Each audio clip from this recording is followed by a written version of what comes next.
श्री गोविंद भक्ति चैनल को देखने के लिए परम पूज्य श्री महाराज जी के YouTube चैनल को सब्सक्राइब करें तथा पूज्य महाराज श्री जी की कथाओं को सर्वप्रथम देखने के लिए बेल आइकन दबाना ना भूलें। निश्चल तत्व आता है। निश्चल तत्वम से निस्संगत्वम निश्चल तत्वम, निश्चल तत्वे निर्मोहत्वम और निर्मोहत्वे जीवन मुक्ति है।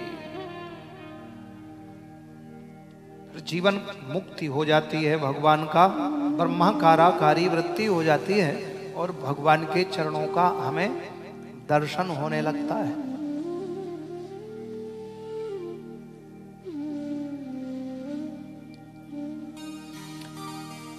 कुमाराऊचुहु, श्री शनकादि ऋषि बोल रहे हैं, शनक जी हे नारद जी, अब एक नई बात मैं तुमको सुनाता हूं। क्या? बोले भगवान की कथा श्रवण करके 5 प्रकार के महापापी भी तर जाते हैं।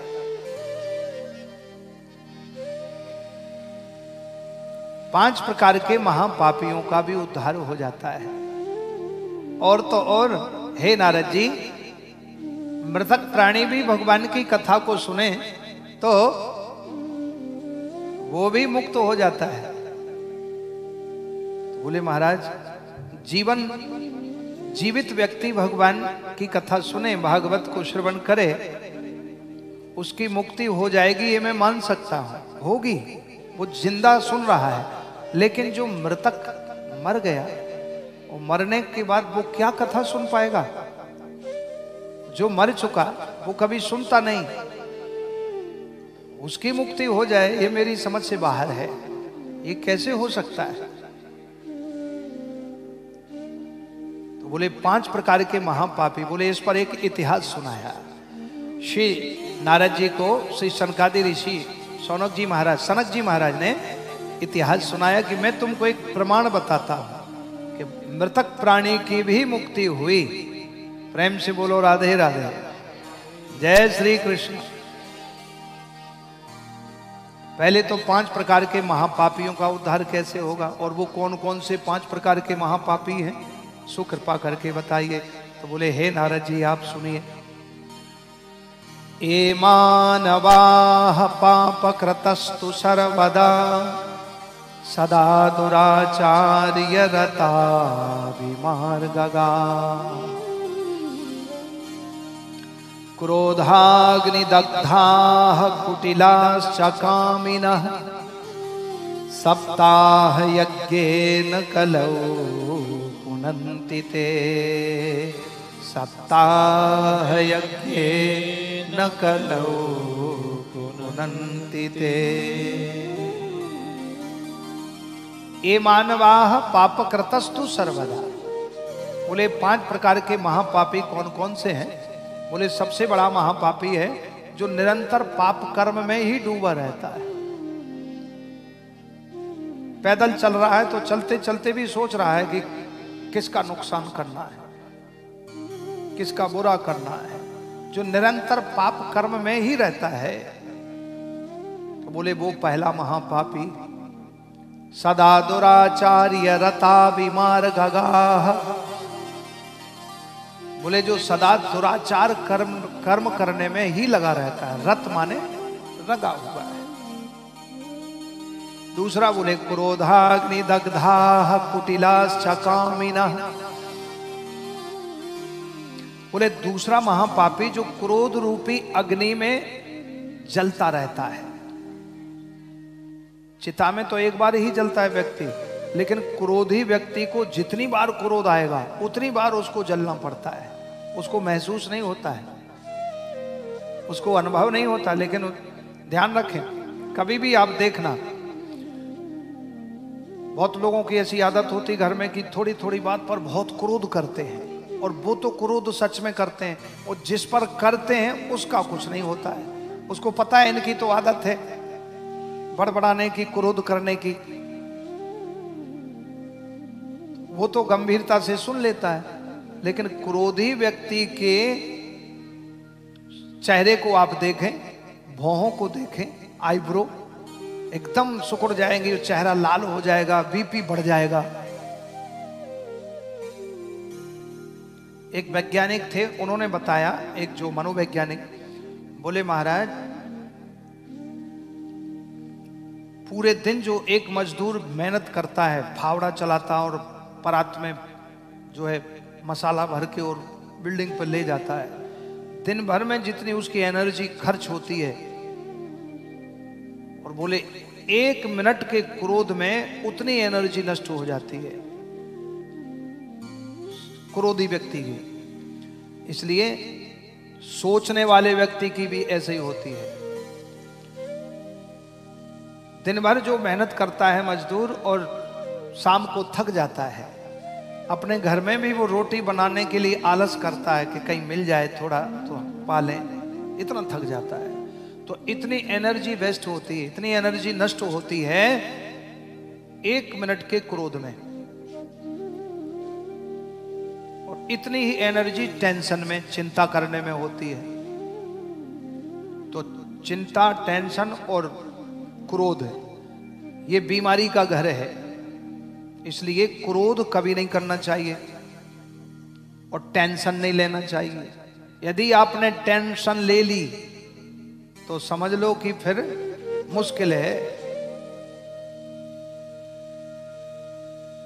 सन माने पुत्र भी होता है और सन माने सूर्य भी होता है। सन माने सूर्य। तो टेंशन, एक सूर्य की गर्मी सहन नहीं होती है। जून के महीने में 48 डिग्री 48 डिग्री टेम्परेचर पहुंच जाता है, कहीं कहीं तो 50 तक पहुंच जाता है, कैलकाटा साइड में, बंगला साइड में। और कोई 1 घंटा खड़ा नहीं हो सकता है धूप में, इतना टेम्परेचर हाई होता है सूर्य नारायण का।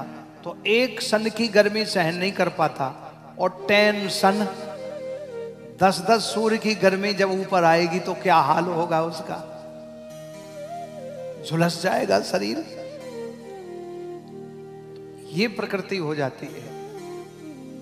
इसलिए हाय हलो छोड़ो और राधे राधे बोलो, राधे राधे। इसलिए सब टेंशन छोड़ो और राधा रानी का नाम बोलो, क्योंकि सबका आधार श्री राधा है। सबका आधार श्री राधा रानी है। यदि चिंता टेंशन हो जाए तो राधा राधा बोलने लगो, आधार मिल जाएगा, टेंशन दूर हो जाएगी। इसलिए टेंशन छोड़ो और राधे राधे बोलो, क्योंकि सभी बीमारियों की मुख्य दवा है, औषधि है राधा का नाम, भगवान श्री कृष्ण का नाम। इसलिए राधा राधा रटो सब बाधा कट जाएगी, सारी बाधाएं सब दूर हो जाती हैं। सबकी विपत हरो मेरी राधे, अब आई हमारी वारी, निक ओट कृपा की कर दो राधे बरसाने वाली।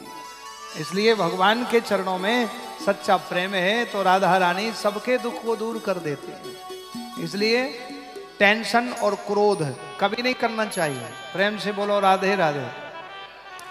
थोड़ा बहुत आवे क्रोध तो ऊपर से लो, अंदर से नहीं। अंदर से तो शरीर खराब हो जाएगा। एक माचिस की तीली 10,000 लाख टन लकड़ी को जला सकती है, लेकिन शायद ना जला पाए, वो खुद तो जल जाती है, नष्ट हो जाती है। ऐसे ही क्रोध, जो दूसरों पर क्रोध करते हैं, जलते हैं, तो उनकी हानि हो जाती है, और दूसरे की हानि हो या ना हो। इसलिए श्री राधा रानी के चरणों में, क्योंकि सबका आधार श्री राधा रानी है। प्रेम से बोलो राधे राधे। क्योंकि बिना आधार के यह सृष्टि चलती नहीं है, बिना आधार के संसार चलता नहीं है। इंसान का भी आधार है, और यह पृथ्वी भी आधार पर टिकी है। पृथ्वी किस पर टिकी है? जल पर। जल 75% जल है, 25% पृथ्वी है। तो जल का आधार भी है, जल भी किसी का आधार है, जिससे जल प्रकट होता है। तो बिना आधार के सृष्टि चलती नहीं है। लेकिन सबका आधार श्री राधा रानी है। जैसे इंसान का आधार क्या है? बोले रोटी कपड़ा और मकान। रोटी कपड़ा और मकान। रोटी खाने को ना मिले भोजन तो 2 दिन 3 दिन 4 दिन 5 दिन भूखे रह लोगे, कुछ भी ना मिले, ना चाय ना कॉफी ना नाश्ता ना नमकीन, कुछ भी नहीं, आदमी जिंदा नहीं रहेगा, मर जाएगा भूखों। तो रोटी और कपड़ा, चलो भोजन तो मिल गया, और ऐसी कड़ाके की सर्दी में -10 -20 टेम्परेचर हो जाए तो क्या हाल होगी? बर्फ जम जाएगी यदि गर्म कपड़े नहीं पहनोगे तो, या कोई हीटर वाले रूम में नहीं बैठोगे तो कपड़े भी पहनने को चाहिए और मकान रहने को चाहिए। ये आधार है। यदि ये आधार नहीं होगा तो ये मानव का जीवन नहीं रहेगा। इसी आधार में रह करके वो भगवान को भजन करके प्राप्त कर सकता है प्रभु को। तो जैसे इंसान का आधार है, ऐसे ही सबका आधार श्री राधा रानी। इसी पृथ्वी का आधार भी जल है, जल का आधार तेज है, तेज का आधार वायु, वायु का आधार महतत्व, एक का आधार एक, एक का आधार एक, एक का आधार एक, एक का आधार एक। आधार आधार बोलो तो राधा रानी प्रकट हो जाती हैं। आधार आधार आधार आधार आधार आधार आधार राधा रानी की, सबका आधार श्री राधा रानी है। बोलो राधा रानी की कृष्ण कन्हैया लाल, गोवर्धन नाथ की जय जय।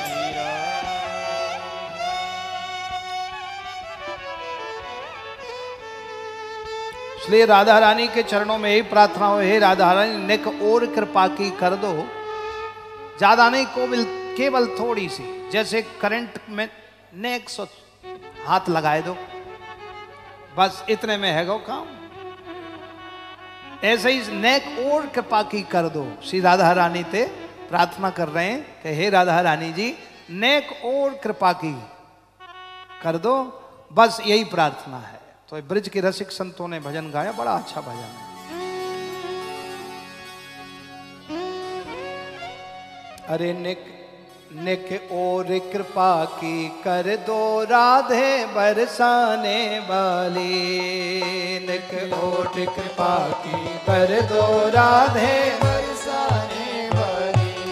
हे निक और कृपा की कर दो राधे बरसाने वाली, निक और कृपा की कर दो राधे बरसाने वाली।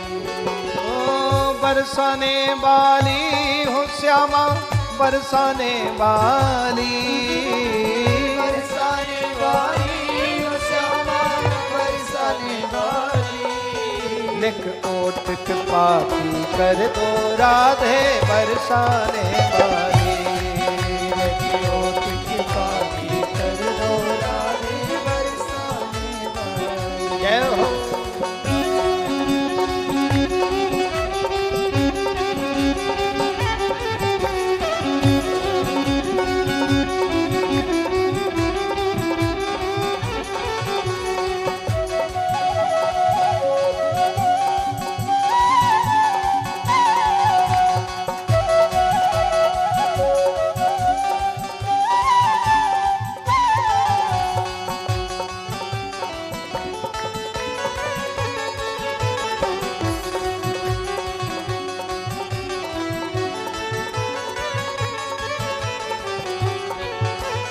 करी कृपा गोपिन के ऊपर माधव मिला दिया, करी कृपा गोपिन के ऊपर माधव मिला दिया।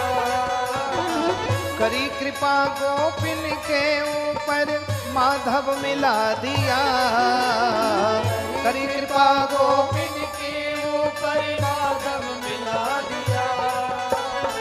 सबकी विपत हरो श्री राधे, सबकी विपत हरो श्री राधे। अब आई मेरी बारी, निक ओट कृपा की कर दो राधे बरसाने वाली, निक ओट कृपा की कर दो राधे बरसाने वाली। जय हो।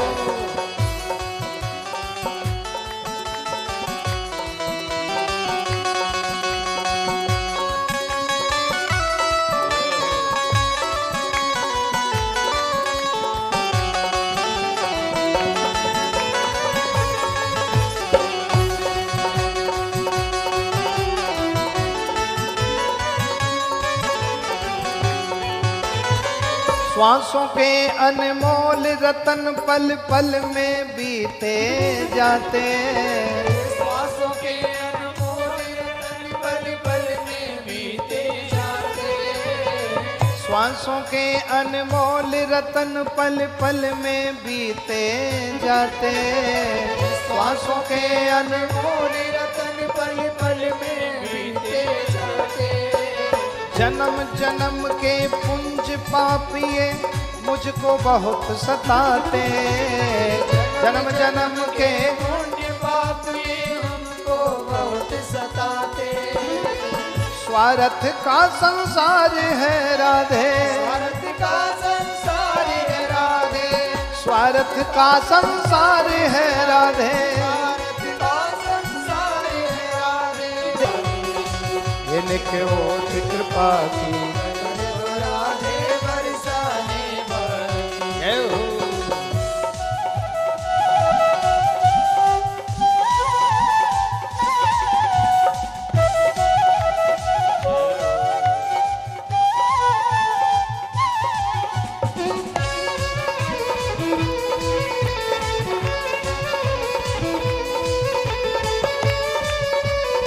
जय हो।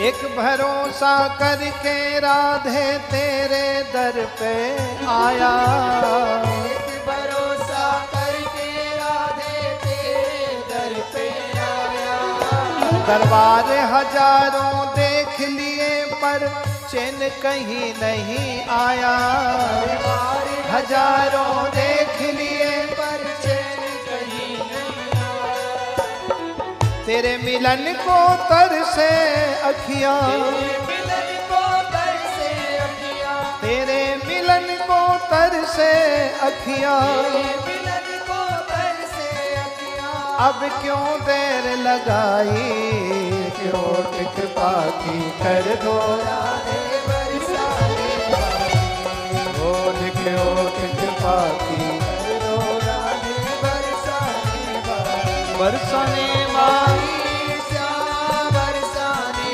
वाली, बरसाने वाली, राधे बरसाने वाली, क्यों कृपा की श्यामा बरसाने वाली, बोल क्यों कृपा की कर दो राधे बरसाने वाली, क्यों कृपा की कर दो राधे बरसाने वाली, क्यों कृपा की राधे बरसाने वाली, क्यों कृपा की कर दो राधे बरसाने वाली।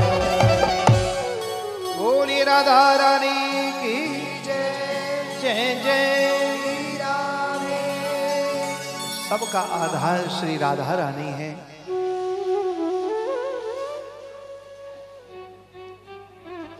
परमात्मा के चरण कमलों का आश्रय सभी दुखों का नाश कर देता है।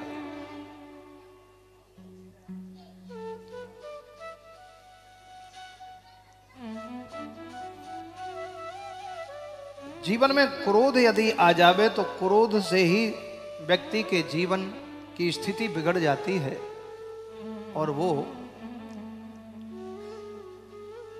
दुखों के पहाड़ों में घिर जाता है। इसलिए दूसरा महापापी बताया है क्रोधी। ये मानवाह पापकृतस्तु सर्वदा सदा दुराचार्य रतावि मार्गगाः क्रोधाग्नि दग्धा कुटिलाश्च कामिनः सप्ताह यज्ञेन कलौ पुनन्ति ते। तो पहला महापापी है जो हमेशा पाप कर्म करता रहता है। दूसरा सदा दुराचार की ही सोचता रहता है और तीसरा जो है क्रोध रूपी अग्नि में जलता रहता है और चौथा है कुटिल कपटी, कुटिल रखे कपट रखे और पांचवा है कामी जो कामनाओं से ग्रसा हुआ है।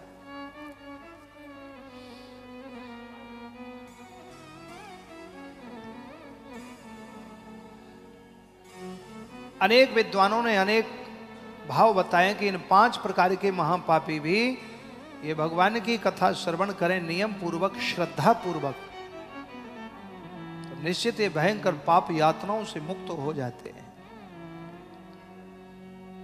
अनेक विद्वानों ने टीकाएं लिखी, श्रीधर स्वामी पाद श्रीधरी टीका में भी अनेक भाव दिए, और श्री डोंगरी जी महाराज जी ने अपनी टीका में अनेक भाव दिए, 5 प्रकार के कई पापी बताए। और श्री राममूर्ति जी शास्त्री जी ने भी अपने अनेक भाव दिए हैं श्रीमद् भागवत की टीका में। 5 प्रकार के महापापी बताए, भागवत में तो बताए हैं, विद्वानों ने भी अनेक लिखे। बोले 5 प्रकार के वो भी महापापी होते हैं जो भगवान की कथा सुन के भी भव सागर से पार हो जाते, 5 प्रकार के पापों से मुक्त हो जाते। ये 5 प्रकार के महापापी बताए। सबसे पहला महापापी, भय से दे दिया, छल कपट से ले लिया, तीसरा महापापी। चौथा मध्य वरदान है, तपस्वी ऋषि का वरदान है। उनके गाय के जैसे कान थे, इसलिए उनका नाम रखा गौकर्ण। गाय के कान हैं, गाय के जैसे कान हैं जिस बालक के, उसका नाम गौकर्ण। बोलो गौकर्ण जी महाराज। ये मैंने जन्म दिया है, मेरा बेटा है, तो मेरे बेटे का नाम बोलते हैं उनको, तो उसमें बोलते हैं इसका अर्थ ये है, और वो बड़े अजीब से नाम रखते हैं। यूट्यूब में शास्त्रों के हिसाब से नाम डिक्शनरी नहीं है, वो रॉन्ग है, गलत है। उसमें और देश अनेक धर्मों, हिंदू धर्म में अपने नाम ऐड कर दिए और हिंदी में उसका मीनिंग लिख दिया है ये, लेकिन उसका मीनिंग कुछ दूसरा होता है। आप संस्कृत डिक्शनरी देखें, इंग्लिश डिक्शनरी देख करके उसको और उसका अर्थ मिलाएं तो बिल्कुल अलग होगा। भारतीय संस्कृति सनातन धर्म पर एक जगह से प्रहार नहीं हो रहा है, हर तरह से संस्कार में हिंदू जाति को नष्ट करने का चारों तरफ नाम रख लेते हैं। नाम रखने का बड़ा दुष्प्रभाव पड़ जाता है मनमुखी नाम रखने से।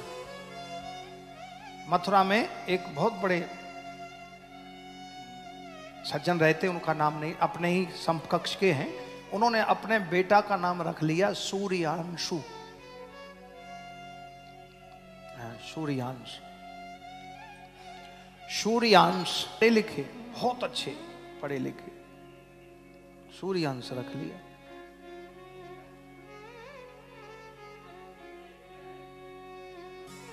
अब एक दिन गुरु जी के पास गए, महाराज श्री के पास, बच्चा हो गया 2, 3, 4, 5 साल का, पढ़ने में बिल्कुल ऐसे ही।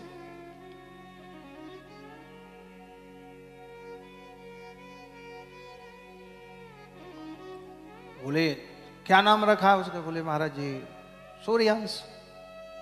अरे तो तुम्हारी तो बात नहीं मानेगा है। बोले हाँ महाराज जी मानता ही नहीं। बोले पढ़ेगा नहीं। उल्टा बोले नहीं, अपने मन से ही रख लिया। अरे मन से रख लिया? पुत्र रत्न हुआ है, तुम अपनी मनमुखी से रख लिया नाम। बोले लड़ियां खड़ी उधर भी, और दोनों नई नई शादी हुई थी, 2 साल हुई थी। लोगों ने सोचा भाई कुछ क्यों लड़ रहे हैं? अरे क्या बात है, क्यों लड़ रहे हैं? बोले ये कह रहे हैं कि बेटे का नाम हम ये रखेंगे, और बोले मैं कह रही हूँ ये रखेंगे। तो बोले भाई तो लड़ते क्यों हो तुम लोग, इतने बुरी तरह से लड़ रहे हो? कोई बात नहीं, तुम इसकी बात मान लो, ये रख लो, लेकिन बेटा है कहाँ? बोले अभी हुआ नहीं, होगा। कमाल हो गया, बेटा हुआ नहीं, नाम के लिए अभी से लड़ने लगे। इसलिए नाम गुरुओं से रखवाना चाहिए, किसी विद्वान ब्राह्मण से रखवाना चाहिए। मन से ही रख लिया अपनी खुशी के लिए कि हमारा बेटा है, हम अपने बच्चे का नाम रखेंगे, कहीं T2, P2, सिंटू पिंटू, ये सब ऐसा नहीं होना चाहिए। नाम तो शास्त्रों के अनुसार रखने से उस नाम का प्रभाव होता है, उससे फिर उसका भविष्य उज्जवल होता है और आनंदित होता है। धुंधली बाई ने अपने बेटे का नाम अपने मन से रखा, तो उसका नाम है धुंधली, और अपने बेटे का नाम अंधकार को प्रकट करने वाला। इसलिए अपने मन से नाम कभी नहीं रखना चाहिए। भागवत किसका प्रमाण है? अब क्या हुआ कि धुंधकारी का नाम, सब धुंधकारी धुंधकारी। तो गोकर्ण पंडितो ज्ञानी धुंधकारी महाखला। धुंधकारी महाखल पैदा हुआ जो पिता के नाम को, माता के नाम को डुबो दिया। गुरुकुल में जाते हैं तो गुरुजी की टेबल के नीचे, कुर्सी के नीचे बैठ जाता है और कभी कुर्सी पकड़ के हिला देता, गुरुजी गिर जाते हैं। किसी का पेन तोड़ देता है, किसी की कॉपी फाड़ देता है, जो लड़ता किसी को पत्थर मारता है। इतना आतंकी हो गया कि जो ब्राह्मण देवता की ख्याति थी उसने वो पूरा मिट्टी में मिला दिया। बड़ा हो गया तो बड़े पाप कर्म करने लगा, चोरी डकैती हिंसा दुनिया भर का। एक दिन की ऐसी घटना की, उसमें ये जो 5 प्रकार के महापापी हैं वो 5 महापाप कर्म उसके अंदर आ गए। जुआ, शराब, कबाब, दुनियादारी का सब। 18 साल का हो गया। गोकर्ण जी एक बार ही गुरुकुल में पढ़ते हैं तो एक बार के पढ़ते ही उनको स्मरण हो जाता है, वो कंठस्थ कर लेते हैं। उनकी मेधा शक्ति इतनी जो है फास्ट है, एक बार में ही उनको लर्न हो जाता है, याद हो जाता है। गोकर्ण पंडितो ज्ञानी, परम विद्वान हुए। 4 वेद, 18 पुराण, 6 शास्त्र आदि का संपूर्ण ज्ञान प्राप्त हो गया। एक दिन देखा छोटे छोटे बच्चे, 5-7 बच्चे, और वो कुएं में देख रहा धुंधकारी। देखो देखो तमाशा हो रहा है, और छोटे छोटे बच्चे आते हैं 3, 4, 5 साल के, वो भी झांकते हैं, पीछे से धक्का देता है, वो गिर जाते हैं, मर जाते हैं।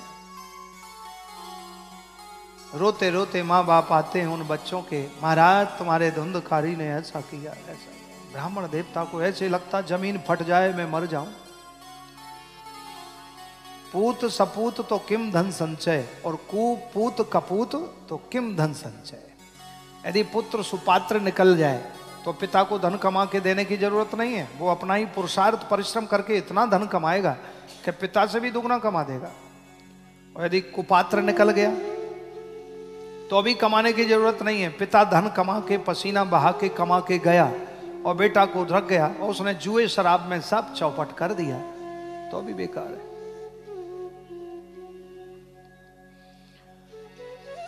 एक दिन मदिरा पी करके आया रात्रि में, वो 12-1 बजे जैसे ही घर में आता है। पीने वाले जो होते वो रात में ही आते हैं, क्योंकि दिन में तो सब देखेंगे, तो रात में आते हैं। तो तूफान जैसे आ गया, खिड़कियों को तोड़ता हुआ, किवाड़ों को पटकता हुआ। माँ इंतजार करती है, धुंधली बेटा आएगा, उसको खिलाऊंगी फिर खाऊंगी। पिता ने देखा कि बहुत इसने आतंक कर दिया, मैं बड़ा दुखी हो गया, ये मानता नहीं। तो गुस्सा आया, सो पिताजी ने 4-5 तमाचे चांटे खींच दिए। तो वो नशे में था, जवान था, 18 साल का था। उसने भी आत्मदेव नाम के ब्राह्मण को भी, अपने पिता को 2-4 मार दिए। बहुत अपमान किया। गोकर्ण जी थे नहीं। अगले दिन आए, जब देखा बहुत रोए, बोले पुत्र अब मैं आत्महत्या के लायक भी नहीं रहा। बड़ा दुखी हो गया और रोने लगे बहुत जोर जोर से। बोले धुंधकारी ने आज मेरे साथ ऐसा किया, और जिस पिता का अपमान हो घर में, उस पिता को कितना कष्ट होगा। इतने रोए तो गोकर्ण जी ने पहले समझाया, आंसुओं को पोंछा, पिताजी कोई बात नहीं, मैं धुंधकारी को समझाऊंगा और अब आपसे ऐसा कभी नहीं करेगा। पहले तो सांत्वना दी, उनके धैर्य को संभाला, धैर्य बंधाया, फिर जो ज्ञान दिया ऐसे लगा मानो पुत्र ही गुरु बन के ज्ञान दे रहा हो। पिताजी आपने कभी ये सोचा